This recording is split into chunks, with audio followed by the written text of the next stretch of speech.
How to buy Google Play gift card from Google Pay. Unfortunately, you cannot buy a Google Play gift card directly through Google Pay. Google Pay is a payment platform, but it doesn't sell gift cards directly. However, you can use Google Pay to purchase Google Play gift cards from third-party retailers or apps that accept Google Pay. Online platforms like Amazon, Target, Walmart, or local retailers often sell Google Play gift cards. Some apps like Paytm, PhonePe, or PayPal, depending on your country, may also offer this option. Choose a retailer or app that supports Google Pay as a payment method.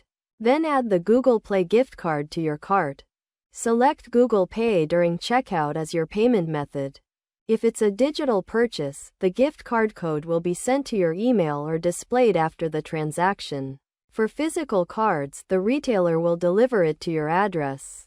Alternatively, you can directly buy apps, games, or subscriptions on the Google Play Store using Google Pay without needing a gift card.